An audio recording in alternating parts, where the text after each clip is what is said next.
ვენერა ეს არის დავტკბე ცხოვრებით. სილამაზე მქონდეს, ფინანსები მქონდეს, ლამაზი ნივთები მქონდეს.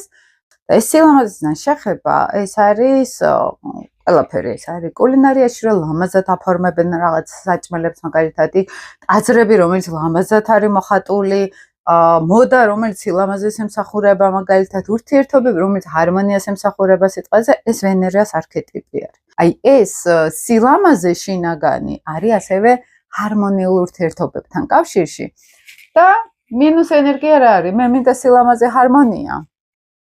ვერ მივიღე, ან მატერიალური ვერ მივიღე, გავბრაზდი, გამოვლენა ვენერაში სიღარიბე, ერთ-ერთი იმიტომ რომ ვენერა მეორე სახლს მართავს, ფინანსების სახლს, კუროს მართავს, მატერიალური კეთილდღეობის სახლს და სასწორს მართავს სილამაზე, ესთეტიზმი, ხო და პარტნიორული ურთიერთობები.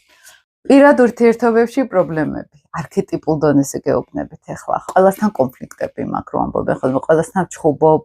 უკან ნიშნავს, რომ აქ ვენერას ენერგია არის დისჰარმონიული. რომ მე რაც მინდა, აი ჩემი მინდები არის ვენერა, ხო, სადღაც. აი ეს დაუკმაყოფილებელი არის. ან ვიღაცისგან დაუკმაყოფილებელი არის, რაღაცა ჩემი წაიღო, ან რაღაცა არ მომცა, მე რაც მინდოდა ის ემოცია იქნება, ურთიერთობა იქნება, აქ ნელ-ნელა აგრესიები გროვდება. ასევე ეს არის პირად ცხოვრებაშიც პრობლემების, მინუს ენერგია პრობლემების ერთ-ერთი ფაქტორი ხოლმე. პლუს ენერგია მინუსის. ცდილობენ მატერიალური კეთილდღეობა შეიძინონ, ან კონდეთ, ან სხვის ხარჯზე, ან თავის ხარჯზე, იმიტომ რომ ეს ტრამვა არის. ცდილობენ ნივთები კონდეთ, ან კომფორტი კონდეთ, ანუ ეს არის ძალისხმევა, რომ ეს კომფორტი შევიძინო.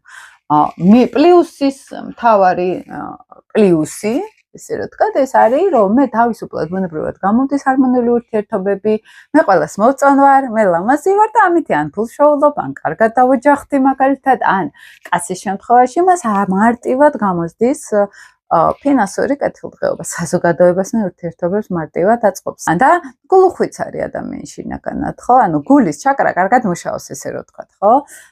ვენერა მართავს ყელის ზონას, თვითგამოხატვა და გულის ჩაკრა. ეს ორი ენერგია არის.